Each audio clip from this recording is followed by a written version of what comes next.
অসুস্থতা থাকার কারণে আমার চারিপাশে যে পরিমাণ ধুলো ময়লা জমেছে তাতে বোঝাই যাচ্ছে হ্যাঁ, আমি অসুস্থ ছিলাম বেশ কিছুদিন যাবৎ।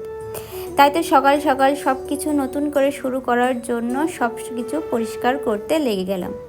প্রথমেই আমি সুপার কাভারগুলো খুব সুন্দর করে খুলে নিচ্ছি ওয়াশিং মেশিনে দেওয়ার জন্য।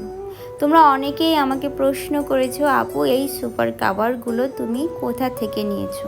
এটা কি আমাদের কালীগঞ্জ পাওয়া যায়? আমি জানি না এটা কালীগঞ্জ পাওয়া যায় কি যায় না, তবে 3 বছর আগে আমি একটা অনলাইন পেজ থেকে কাভারগুলো নিয়েছিলাম, এখনও ব্যবহার করছি। সত্যি বলতে প্রোডাক্টটা বেশ ভালো ছিল, তাই হয়তোবা এখনও ব্যবহার করতে পারছি। আমার চেহারার অবস্থা যতটা না খারাপ হয়েছে তার থেকে বেশি খারাপ হয়েছে আমার ঘরবাড়ির অবস্থা।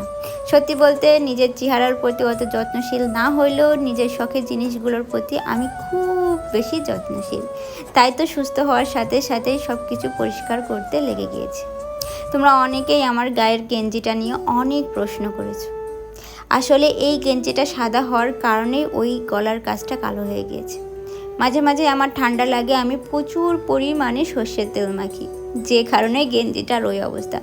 এছাড়াও বৃষ্টির পানি লেগে ওটা আরও বেশি পরিমাণে কালো হয়ে গিয়েছে। যেহেতু পুরনো পোশাক পরতে আমি খুব বেশি ভালোবাসি, আমার বাসায় যত পোশাক আশাক আছে সেটা আমি 2-3 বছর ধরেও অনেক পোশাক আছে ব্যবহার করি, যে কারণে ওর মায়া ত্যাগ করতে পারছি না। আর ওই পোশাকটা পরেই আমি বারবার ভিডিওতে চলে আসছি। তোমরা যারা ভাবো যে আমি ভিডিও করি বলে সব সময় হয়তো বা স্টার জলসার নায়িকাদের মতন সেজে গুজে ক্যামেরার সামনে আসতো, তাহলে তোমাদের ধারণা একদমই ভুল। সেটা আমার দ্বারা কখনো সম্ভব হবে না। আমি যা আমি তা। সত্যি বলতে সোশ্যাল মিডিয়ায় আমি আসি শুধুমাত্র তোমাদের সাথে গল্প করতে।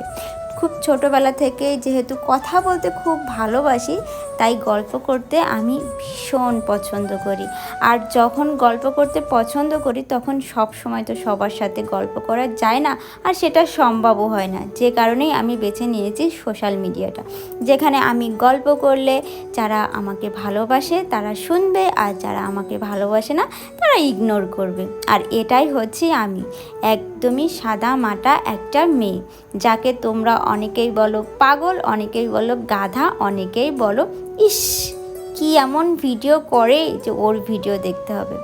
তারপর বিকেলে আরও এক ফসলা বৃষ্টি হলো আর তোমাদের সাথে আমার গল্প শেষ হলো।